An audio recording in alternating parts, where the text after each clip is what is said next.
Welcome. Here's what I'll be using on today's 11 by 14 inch hardboard canvas. If you want to use the same stencils that I'm using, you could click on the PayHip link below to purchase my digital download files. This will give you instant access to my supply list and instruction sheet, stencil SVG cut files, and my print for hand cut tracing or transfer files. Of course, you don't need to purchase these. Feel free to use any stencils you already have, or you can paint or draw on your own designs. I like to use a hardboard canvas for my art as it will easily take anything I throw at it, but you can use whatever kind of canvas or material base that you prefer. I've got out my little mandala stencils. I've got two sizes here, so I'm going to put my big ones out first and then my small ones. I've got kind of an idea in mind how I want them placed out here. And I'm using a good bit of my modeling paste, which is this Alex Fast Dry caulk that I get at Walmart. I learned this from Lindsay the Frugal Crafter, and this stuff is amazing. As you can see, I'm putting a whole bunch of modeling paste on top of my stencils. I really want a raised edge, and I'm not too worried about everything being real smooth. I'm just putting a big bunch on top, and you'll see how I'm going to take care of those raised edges coming up here when everything's dry. I like to work with 2 pieces of paper towels off to the side, scrape off as much modeling paste as I can, and then kind of smush it in between the 2 paper towels to get them pretty clean before I use them again. Not stressing over it, just trying to get it pretty good.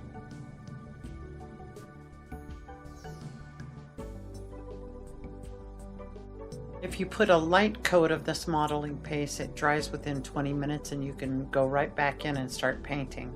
But because I'm putting quite a bit on here, I will probably let it dry for a few hours to overnight, just to make sure it's completely dry.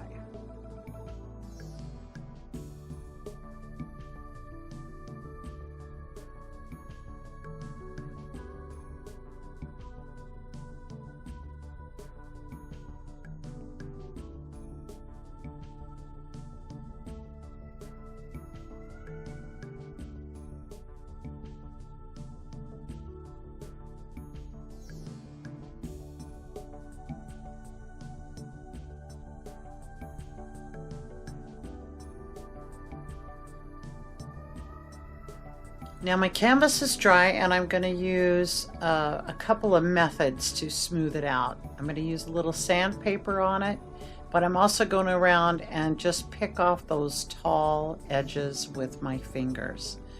Again, I am not going for perfection here. I'm just going for pretty good.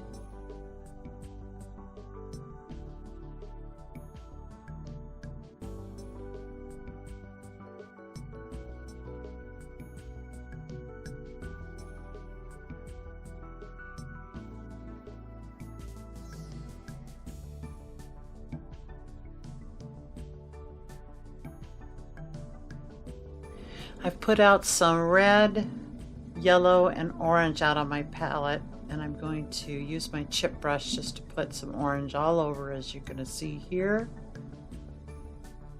It's a nice little base coat and the edges. And then I'm going to dab into my yellow and then some red, and I'm just going to play around with this until I get it like I want it. Just making an interesting, trying to make an interesting background.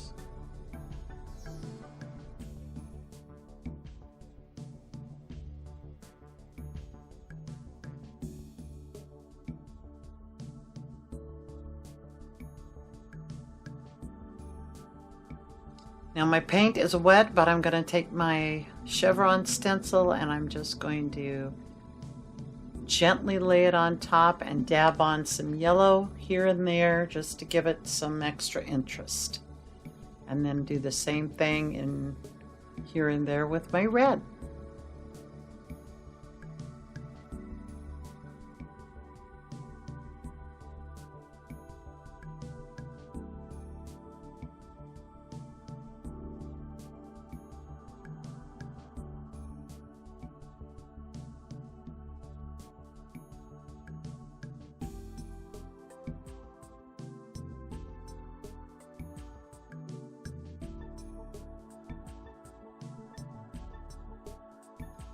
I'm putting a little purple pansy out on my palette, and I'm going to use a mason jar lid to go around and make some marks on my background. As you can tell, I am not trying to be precise.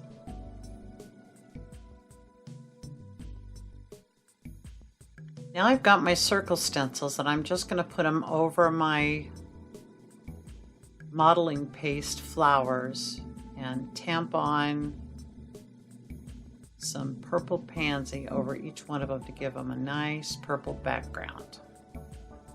Then I'm going to use my 2 paper towels to smoosh off my stencil, and before I go back in and do the next one so I don't smush paint all over my canvas.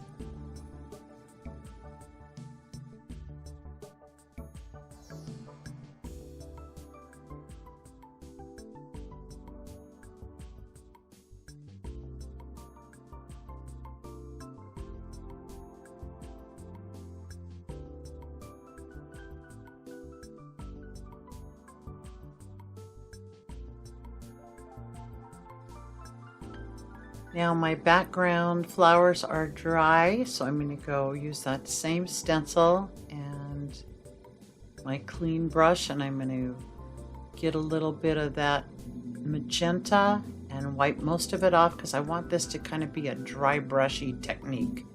And I'm just going to put a little bit of that magenta on half of my flowers, trying to turn it a little bit so I'm not doing the same direction on each flower.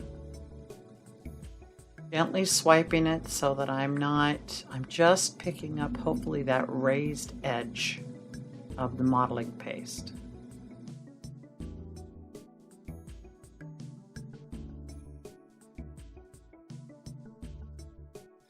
And then I'm going to do the same thing with my marsh green.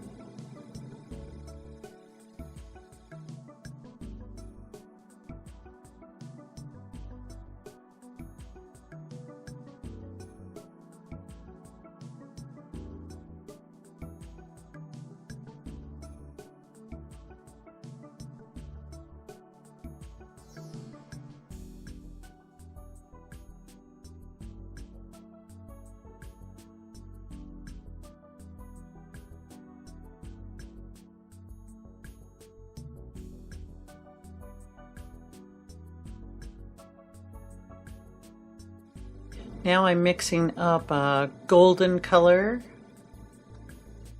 to put over the very tops of my flowers.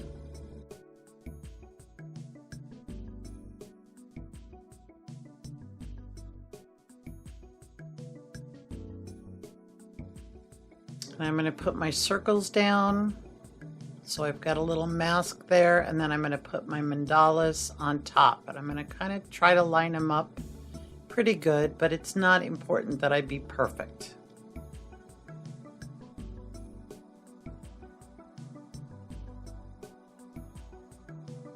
This time I'm going to use my dauber, which is a clothespin with a makeup sponge on it. I leave about a 1/2 inch at the end off, and it is the perfect dauber to use for stenciling, in my opinion.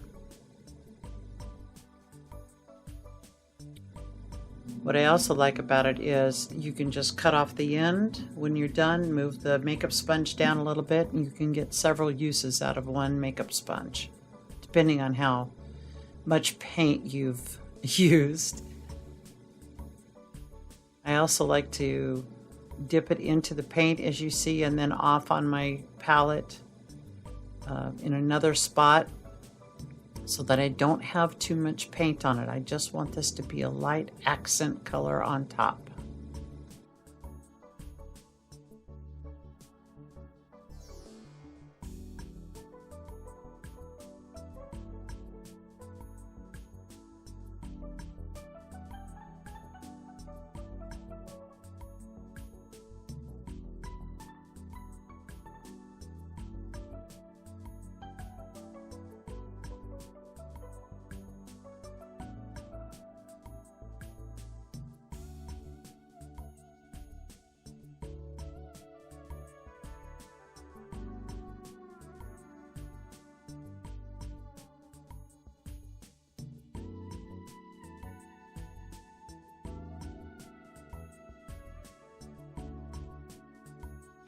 Next, I'm getting out some more of my purple pansy, cut my yellow tip off of my dauber, and I'm going around with my stencil that has the ring, the two sizes of my flowers, and I'm going around to just add a little bit of extra oomph to my flowers.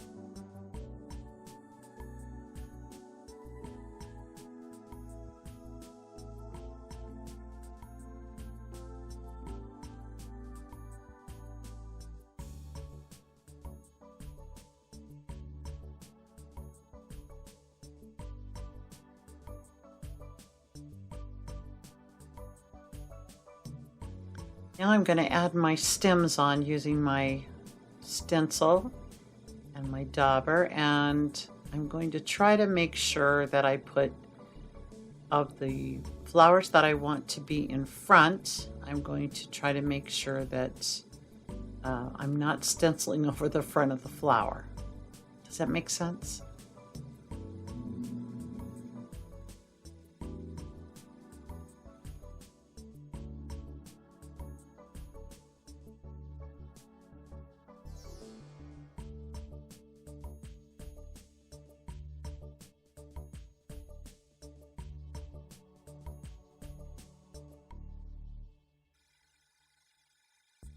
Now I've got my leaf stencil, and I'm going to add one set of leaves for each flower.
Hey, thanks so much for joining me today. If you've enjoyed this video, please hit the like button and subscribe. It really helps out my channel. I'd also love to hear from you if you want to leave me a comment. And if you hit the bell button, YouTube will notify you each time I add a new video. Until next time.